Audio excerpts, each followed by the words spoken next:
हिंदी में यूपीएससी की तैयारी से संबंधित प्रोग्राम्स को देखने के लिए सब्सक्राइब करें study IQ IAS Hindi. Hello दोस्तों, मैं Lalita Dahiya, study IQ IAS Hindi पे आप सबका स्वागत है। और आज की जो हमारी चर्चा है वो ये है कि अफगानिस्तान में तालिबान के कब्जे के बाद पहली बार तालिबान और यूएस की वार्ता हो रही है। ये एक आधिकारिक वार्ता है। इसमें किन किन मुद्दों पे बात हुई है, इस वार्ता के क्या निहितार्थ हैं, इन सारे विषयों को हम इस परिचर्चा में जानने का प्रयास करेंगे। तो सबसे पहले जो आप देख ही रहे हैं कि दोनों देशों के प्रतिनिधियों के बीच में, यानी अफगानिस्तान का जो तालिबान है और अमेरिका के जो प्रतिनिधि हैं, उनके बीच में आधिकारिक वार्ता हुई है कतर की राजधानी दोहा में। ध्यान रखिएगा, 2 दिवसीय वार्ता हुई और इस वार्ता के 3 आधार थे, यानी अर्थव्यवस्था के ऊपर बात करना कि अफगानिस्तान की अर्थव्यवस्था को कैसे सुधारा जाए, अफगानिस्तान के जो मानवाधिकारों का हनन हो रहा है, विशेष तौर पर जो महिलाओं से जुड़े हुए मुद्दे हैं, चाहे वो महिलाओं की शिक्षा हो, महिलाओं को रोजगार के अवसरों से वंचित करना हो, महिलाओं को जो सामान्य संसाधनों से वंचित करना हो। जैसे आपने हाल ही में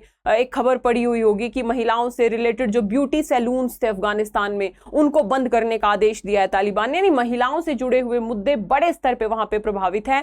यदि हम मानवाधिकारों के परिदृश्य में देखें तो न केवल महिलाएं बल्कि जो अल्पसंख्यक समुदाय हैं अफगानिस्तान के, उनके अधिकारों का उल्लंघन भी एक बड़ी परिचर्चा का विषय रहा है दोनों देशों के बीच में। इसके साथ ही नशीले पदार्थों की तस्करी, अफगानिस्तान नशीले पदार्थों की तस्करी का एक आधारभूत देश है। इस पूरे के पूरे रीजन में बड़े स्तर पे नशीले पदार्थों की तस्करी होती है। उसको कैसे कंट्रोल किया जाए, कैसे क्या क्या प्रयास किए जा रहे हैं तालिबान की सत्ता के द्वारा, उन सारे विषयों पे विचार किया गया है। यदि हम सबसे पहले देखें तो अपने कब्जे के बाद से, यानी जब से अफगानिस्तान में तालिबान की सत्ता आई है, तालिबान ने महिलाओं की शिक्षा पर बड़े स्तर पे प्रतिबंध लगाए हैं और इस प्रतिबंध लगाने की पूरे विश्व में, यहां तक कि जो मुस्लिम देश हैं उनके द्वारा भी बड़े स्तर पे निंदा की गई है। बड़े स्तर पे अत्याचार, अन्याय, मानवाधिकारों का उल्लंघन हम अफगानिस्तान में आए दिन घटनाओं में देखने को हमें मिल सकता है। 2 साल हो गए हैं अफगानिस्तान में तालिबान की सत्ता को।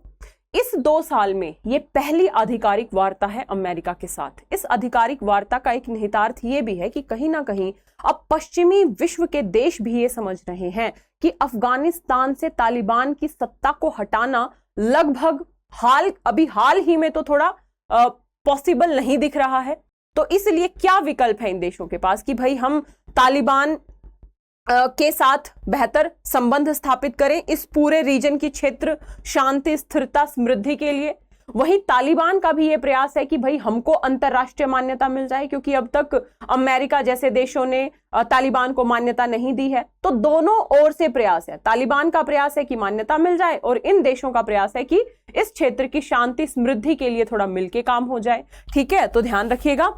बेसिकली इस वार्ता के दौरान विश्वास बहाली के उपायों पर चर्चा की गई कि किस तरीके से दोनों देश आपसी विश्वास बहाली कर सकते हैं और इन विश्वास बहाली में प्रतिबंधों और यात्रा प्रतिबंधों को हटाए जाने के साथ साथ विदेशों में रखी जो अफगान केंद्रीय बैंक की संपत्ति है उसकी वापसी भी शामिल है, ताकि अफगानिस्तान की अर्थव्यवस्था जो तंग हाली में है उसमें कुछ सुधार हो सके। आप अफगानिस्तान की यदि बात करेंगे ना तो प्रोडक्शन है, ना रोजगार है, भूखमरी है, खाद्य सुरक्षा का मुद्दा है, रोजगार का मुद्दा है। तो बड़े स्तर पे आर्थिक व्यवस्था संकट में है अफगानिस्तान की। ठीक है, तो विश्वास बहाली के उपायों पे दोनों देशों के बीच में चर्चा हुई है। ये आप महिलाओं की स्थिति देख सकते हो यार, वहां पे बहुत ही दयनीय महिलाओं की स्थिति है वहां पे। तो इस मुद्दे पे पूरे विश्व को बात करनी पड़ेगी। अगर अफगानिस्तान की सत्ता को विश्व प्राथमिकता भी देता है, मान्यता भी देता है, तो ऐसे में जो मानवाधिकारों से जुड़े हुए मुद्दे हैं उन पे विश्व को चुप नहीं रहना चाहिए। ध्यान रखिएगा, अगर आपको इंडिया अफगानिस्तान रिलेशन बहुत ही डिटेल में समझना है, पूरा तालिबान का इतिहास समझना है, तो आप स्टडी IQ IAS हिंदी पे ही IR की, इंटरनेशनल रिलेशंस की प्लेलिस्ट में जा सकते हो। मैंने बहुत ही डिटेल से वहां पे इंडिया अफगानिस्तान रिलेशंस को डिकोड करके पढ़ाया है, आप वहां से पढ़ सकते हैं। एनीवे, यदि आप अगला मुद्दा देखोगे तो नशीले पदार्थों से निपटने का मुद्दा शामिल है। और नशीले पदार्थों से निपटने की जहां तक बात है, जब से सत्ता संभाली है, 20 साल के संघर्ष के बाद देश से अमेरिका की अराजक वापसी के बाद अफगानिस्तान की पश्चिमी सरकार गिर गई थी। ये तो फिर एक बीच में अलग बात आ गई कि 2021 में क्या हुआ था। जैसे ही अमेरिका की सेना निकली अफगानिस्तान से, वैसे ही तालिबान के लड़ाकों ने अमेरिका द्वारा समर्थित जो हामिद करजई की सरकार थी उसको अपदस्थ कर दिया।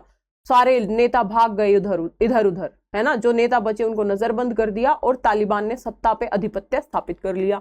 यही तो हुआ। मान्यता दी नहीं अफगानिस्तान को किसी ने। अफगानिस्तान की जो तालिबान सत्ता है उसको किसी ने, कुछ गिने चुने देशों को छोड़ के। ठीक है, ध्यान रखिएगा। ये अमेरिका का विरोध होता हुआ आप देख सकते हो कि अफगानिस्तान में किस तरीके से अमेरिका का विरोध किया जाता रहा है। इसके बाद आप खाद्य संकट की बातें देख सकते हो अफगानिस्तान में।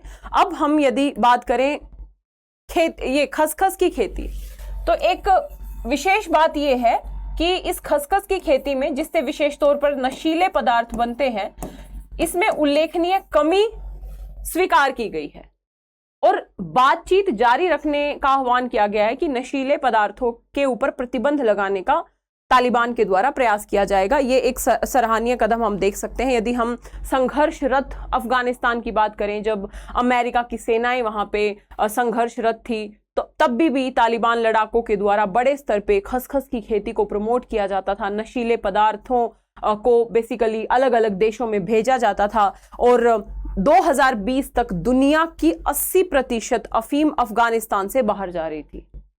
तो ये एक बड़ी समस्या थी। और ना केवल अफगानिस्तान के लिए, भाई कहां जाएगी अफीम या ये जो नशीले पदार्थ हैं आसपास के क्षेत्रों में ना, और अफगानिस्तान के पास हम भी हैं, तो इसका सीधा असर भारत पे भी पड़ रहा था।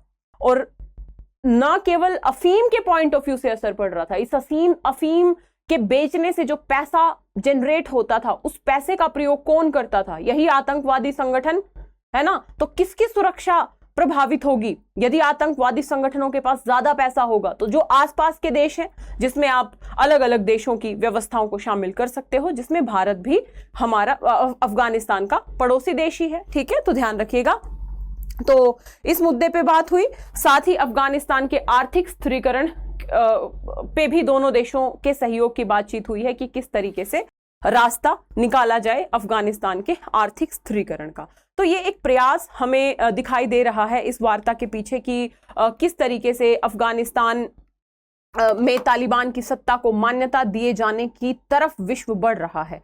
मैंने इंडिया अफगानिस्तान रिलेशन में इंडिया का पॉइंट ऑफ व्यू भी बताया था कि इंडिया का पॉइंट ऑफ व्यू क्या है। तो उसमें मैंने बहुत ही शानदार तरीके से अफगानिस्तान के प्रति जो भारत की पॉलिसी में चेंजेस आ रहे हैं उनके ऊपर चर्चा की थी, और वो परिवर्तन आने क्यों जरूरी हैं, हमारे राष्ट्र हितों से क्यों जुड़े हुए हैं कि हम तालिबान की सत्ता को समर्थन करें, है ना। तो वहां जाके आप बहुत अच्छे से उसको पढ़ सकते हैं। होप आपको ये जो वीडियो काफी यूजफुल लगी होगी। जो आपके ट्रेडिशनल नोट्स हैं उनमें इन सारे मुद्दों को आप शामिल करते रह सकते हैं। इसके साथ ही यदि आप बहुत ही डेडिकेशन के साथ पढ़ाई करना चाहते हैं, 1.5 से 2 साल में अपने पूरे कोर्स को कंप्लीट करना चाहते हैं, तो आप इस बैच से, हमारे P2I बैच से जुड़ सकते हैं। ध्यान रखिएगा, PT मेंस इंटरव्यू की समग्र तैयारी कराई जा रही है। 11 अगस्त से नया बैच शुरू हो रहा है।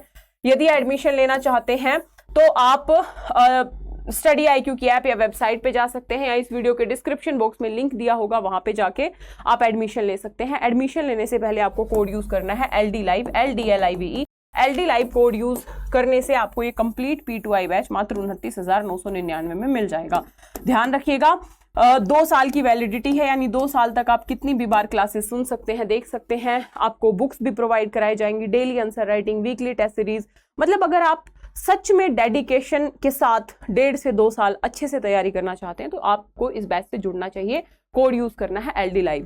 क्लासेस की PDF के लिए आपको जाना है Lalita Dahiya academy Telegram channel पे। यहाँ पे मेरी सारी क्लासेस की PDF, लिंक, टाइमिंग, मेरी क्लासेस का सब कुछ मिल जाएगा। इंस्टाग्राम, फेसबुक पेज पे भी आप इसी ID से मेरे से जुड़ सकते हैं। होप आपको आज की क्लास अच्छी लगी होगी।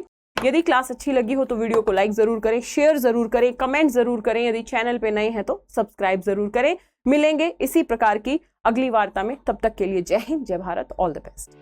हिंदी में UPSC की तैयारी से संबंधित प्रोग्राम्स को देखने के लिए सब्सक्राइब करें स्टडी IQ IAS हिंदी।